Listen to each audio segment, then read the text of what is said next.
Good morning, কেমন আছো সবাই? আশা করি সবাই ভালো আছো আর আমরাও ভালো আছি। বহুত দিন পরে তোমাদের সঙ্গে আবার কথা হচ্ছে, আবার ভিডিও বানাচ্ছি। আজকে আমি সাজছি। কিসের জন্য সাজছি জানো? আজকে আমার 7 মাসের স্বাদ, সেই জন্য। আর এই দেখো কারা এসছে, তাদের সঙ্গে আগে দেখা করে নাও তোমরা। এই দেখো, তো এদের মধ্যে হচ্ছে এই পুচকেটা, ওই যে অরেঞ্জ কালারের জামা পরা, সেটা আমার বোনের ছেলে।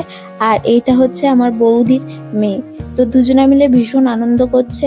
দুজনা রয়েছে পাশাপাশি। আজকে আমার সাধের এসছে, আর বাড়িতে লোকজনও অফুরন্ত এসছে, কারণ সাধের আশীর্বাদ তো দিতে হবে আমাকে। এতদিন ধরে তোমাদেরকে কিছু জানাতে পারিনি, এবারে ধীরে ধীরে তোমাদেরকে সব কিছু জানাবো আমার প্রেগনেন্সির জার্নি।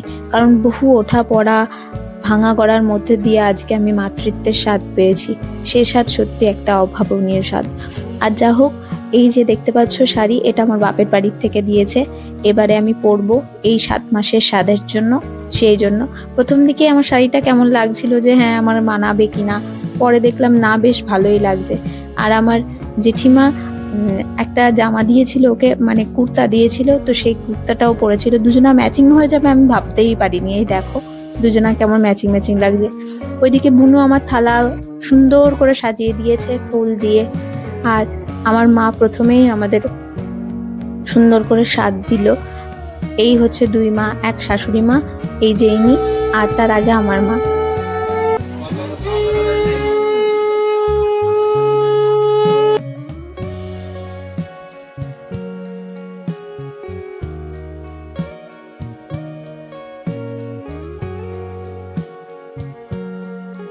এবারে বলি 7 মাসের স্বাদের কথা। এই 7 মাসের স্বাদ হচ্ছে আমাদের শ্বশুর বাড়ির থেকে দেওয়া হয়। 9 মাসেরও হয়, সেটা হচ্ছে বাপের বাড়ির থেকে দেওয়া হয়। আর 5 মাসের যেটা হয় সেটা পঞ্চামৃত। সেটাতে কাউকে বলা হয় না, সেটা পঞ্চামৃত স্বাদও বলে অনেকে, বা পঞ্চামৃত বলা হয়। তো যাই হোক, পঞ্চামৃতের ভিডিও তোমাদেরকে আর একদিনকে দেখাবো, কারণ সেই ভিডিওরও আমার তোলা আছে। বহুত দিন অনভ্যাসের ফলে সেগুলো দেওয়া হয়নি। আস্তে আস্তে তোমাদেরকে সবই দেখাবো। আর এই যে 7 মাসের স্বাদটা, এটা হচ্ছে শ্বশুর বাড়ির থেকে যেহেতু দেওয়া হচ্ছে, তো সব কিছু 7 রকমের দেওয়া হয়। এর মাঝখানেও কিন্তু আমরা কয়েকজনা মিলে সেলফি তুলে নিয়েছিলাম। সম্পূর্ণ ভিডিও ঠিক মতো বানাতে পারিনি বলে, তাই যে কটা ফটো তোলা হয়েছিল সেই ফটোগুলোই তোমাদেরকে দেওয়া হচ্ছে।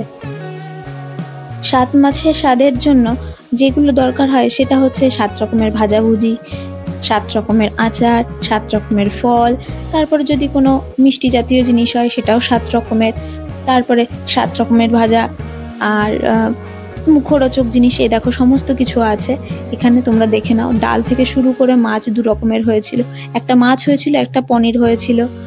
আর হচ্ছে পায়েস তো ছিলই। যেহেতু সকালবেলায় আমাদের না খেয়ে থাকতে হয়, কিন্তু আমার যেহেতু একটা যোগ ছিল সুন্দর, তো সকালবেলায় আমাকে আমার শাশুড়ি মা না খেয়ে থাকতে দেননি। সকালবেলায় আমাকে একটু প্রসাদ খাইয়ে দিয়েছিলেন। পরে আমি আবার এই সবার আশীর্বাদ নিয়েছিলাম। মেয়ে একা একা বসবে, তাই পাশে জামাইকেও মা ধরে বেঁধে বসিয়ে দিয়েছিল। আর সত্যি বলতে কি, দুজনে একসঙ্গে যে আশীর্বাদটা পাচ্ছিলাম সবার কাছ থেকে, সেটা আমাদের কাছে সবচেয়ে বড় ছিল। এত সুন্দরভাবে এই অনুষ্ঠানটা মিটবে আমি ভাবতেও পারিনি। প্রথমে প্রচন্ড টেনশন করছিলাম। তো যাই হোক, ও কিন্তু আমাকে সবার লাস্টে খাইয়ে দিয়েছিল এবং আমাকে একটা গিফটও দিয়েছিল, একটা আংটি। তোমাদের সবার শেষে দেখাচ্ছি আংটিটা কেমন লাগছে, সেটা তোমরা অবশ্যই করে বলো। এই দেখো সেই আংটিটা আমাকে পরিয়ে দিচ্ছে। আর আমরা সত্যি সেদিনকে খুব আনন্দ করেছিলাম। সব কাজ যেহেতু ভালোভাবে মিটেছিল, খুব ভালো লাগছিল। সবার লাস্টে আমরা সবাই মিলে একসঙ্গে ভীষণ পরিমাণে গল্পগুজব করছিলাম। আরো অনেক কিছু জিনিস পেয়েছি। এটা সেই আংটি যেটা আমার হাজবেন্ড আমাকে গিফট করেছিল। আর এই হচ্ছে সব জিনিস। পরের দিনকে তোমাদেরকে অবশ্যই দেখাবো আমি কি কি পেয়েছি। ঠিক আছে, তো আজকের মতো এখানে ভিডিওটা শেষ করছি। দেখা হবে আগামী দিন। ততক্ষণে tata, bye bye, good night.